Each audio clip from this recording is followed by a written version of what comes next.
जय श्री हरि। आप सभी भक्तों का आज की इस पवित्र कथा में स्वागत है। पूर्णिमा व्रत हिंदू पंचांग के अनुसार हर माह की पूर्णिमा तिथि बताने वाला एक अत्यंत शुभ और फलदायक व्रत है। आज हम इस व्रत से जुड़ी एक अद्भुत पौराणिक कथा से जुड़े हैं जो हमारे जीवन को प्रकाश, शांति और पुण्य से भर देती है। पूर्णिमा व्रत का महत्व। पूर्णिमा का दिन चंद्रमा की संपूर्णता का प्रतीक है। इस दिन उपवास, जप, दान और पूजा करने से विशेष पुण्यफल प्राप्त होता है। कहा गया है कि पूर्णिमा व्रतम ये कुर्यु श्रद्धा संयता नाराः ते गच्छन्ति पराम सिद्धिं पापम नश्यति संचितम। इस दिन भगवान विष्णु, सत्यनारायण या अपने कुलदेवता की पूजा करने से सभी बाधाएं दूर होती हैं और मंत्र पूर्ण होते हैं। पूर्णिमा व्रत की पौराणिक कथा पुराने समय की बात है। एक गांव में धनी सेठ और उनकी पत्नी रहती थीं, लेकिन धन होने के बावजूद उनके जीवन में सुख शांति नहीं थी।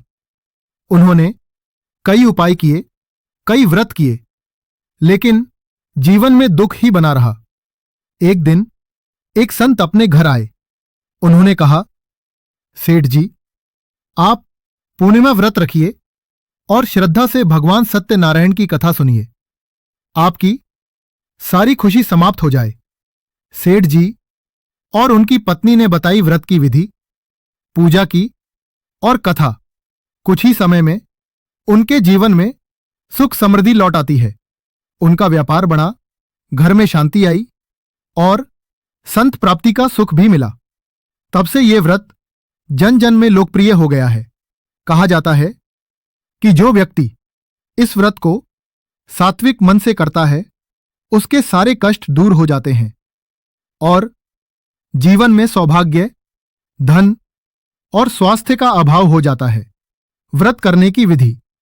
सूर्योदय से पहले उठें, स्नान कर स्वच्छ वस्त्र धारण करें, भगवान विष्णु या सत्यनारायण की मूर्ति चित्र की स्थापना करें, पंचामृत से अभिषेक करें, व्रत कथा पढ़ें या मठ करें, आरती करें और फलाहार ग्रहण करें, भगवानों को अन्न, वस्त्र या धन का दान करें। पूर्णिमा व्रत हमें संयम, श्रद्धा और सत्य का मार्ग दिखाता है। इस व्रत के प्रभाव से जीवन का कष्ट दूर हो जाता है और दिव्यता का अनुभव होता है। अगर आपको ये कथा ज्ञान, अभ्यास और प्रेरणादायक लगी हो